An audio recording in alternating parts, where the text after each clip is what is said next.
Today I'm here in Warsaw, Poland, and I will be talking about geo-arbitrage for software engineers. Later in the video, I will also explain why I like Warsaw, Poland so much and how it relates to the topic of geo-arbitrage for engineers. So basically, what you will understand in this video is how some key trends that are going on in the world and in the tech industries are influencing software engineers' lives and careers, and how this can be leveraged in your case, for example, to come up in a good position and not as a victim of the ongoing changes in the market. If you want to stay ahead as a software engineer in 2025 and going forward, then this video is for you.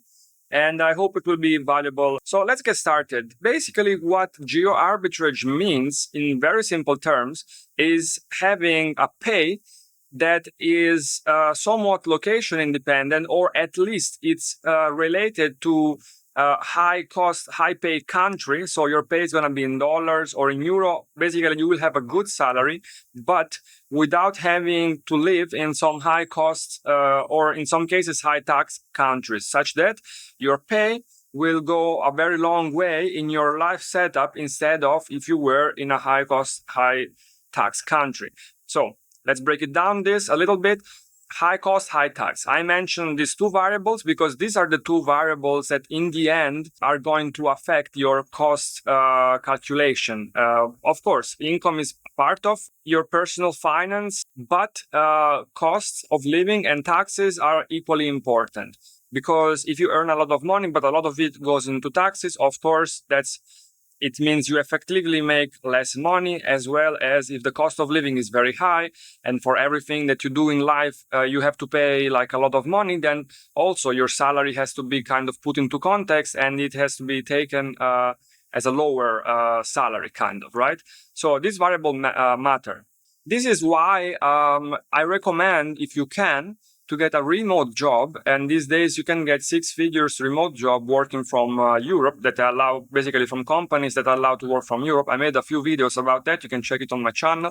And once you have such a job, you can then choose where to live based on a few factors. Of course, you need to like living there, so it needs to be enjoyable. But at the same time, you can also consider the cost of the country where you're going to live and the taxes that you're going to pay where you're going to live.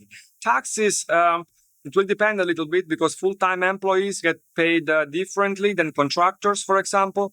So this you need to check if your high-pay job is salaried or contract. So if you are paid by hour as a freelancer or if you are paid as an employee through a contract.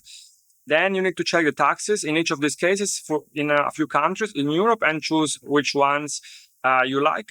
And among these ones, you need to also then check how the cost of living is in these countries, such that you can have an optimal, at least financial situation with a remote high income, ideally 6 figures, and not pay a lot in taxes and not pay a lot for living while having a very good purchasing power and having a very good life. I made an article about low cost, low tax cities in Europe that are good for software engineers. I will link it in the description so you can check it out. It's a bit of a list of countries. And in most of these countries, you can get taxed less than 20%, more or less, as a freelancer, software engineer, contractor software engineer, and in some cases also employee, like full-time software engineers. So these are good, and a lot of them also are low cost or contained cost.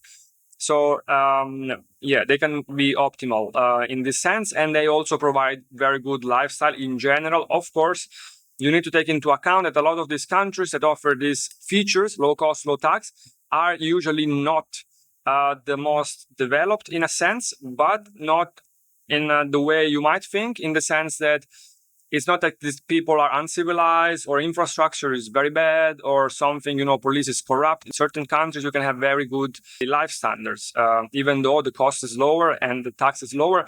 And for example, this is what Warsaw excels in, or Poland in general excels in my opinion, because it still has a pretty contained cost of living while having very, modern infrastructure. But basically, you have perfect roads.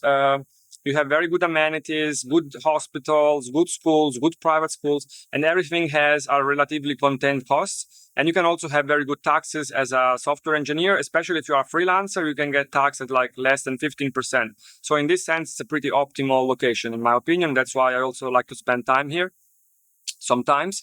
So the message is, if you manage to take a high-paying remote job and base yourself in one of these countries, then your lifestyle can be greatly boosted, either if you are single or if you have a family. Either case, you're going to get much more from your money, because you're going to get, let's say, if you have kids, you can send them to private schools, for example. You can get nannies or help in the house, cleaning help.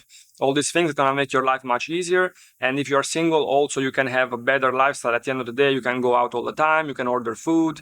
You can allow yourself to, for example, live in a nice flat with a view, like in this case, or go to fancy restaurants more often and things like this. So this means that when looking at job offers, you don't just need to look at the salary. That's a very poor metric. Like, it is one metric, it's important, but it's far from being the only one. In Germany, for example, which is notoriously praised as a location with good salaries and good job opportunities, you can get relatively good salaries, not even that high.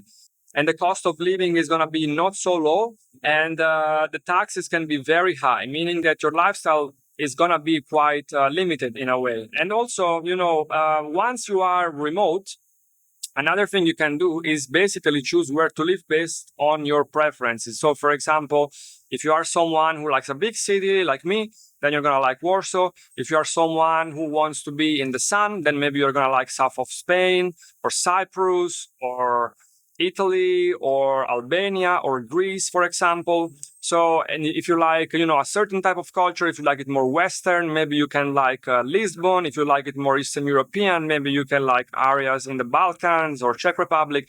So the good thing once your income is not detached from your location is that, yes, you can choose something optimal from a cost and a financial perspective, but also from a lifestyle perspective in terms of taste, like what you like more. So this is also another advantage, in my opinion. And this is basically the core thought that I wanted to share, how you can geo-arbitrage your life. Nowadays, this is more possible than it was in the past.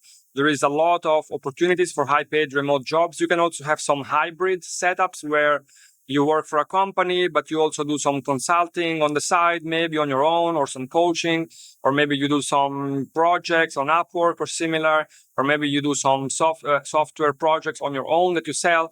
So you can create like different ways to set this up and have, in all these cases, like a good situation.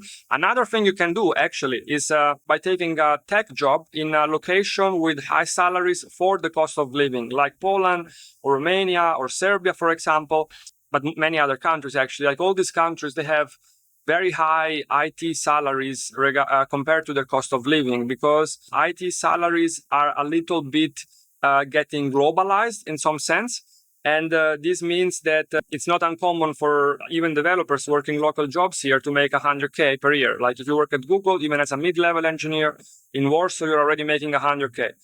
And in that sense, you don't even need a remote job to apply this kind of geo-arbitrage. And same things goes for India, from what I understand, even if I'm not Indian and I've never been there. But as far as I understand, you can also get 6 figures jobs in big tech in India, while the cost of living and so on is very low.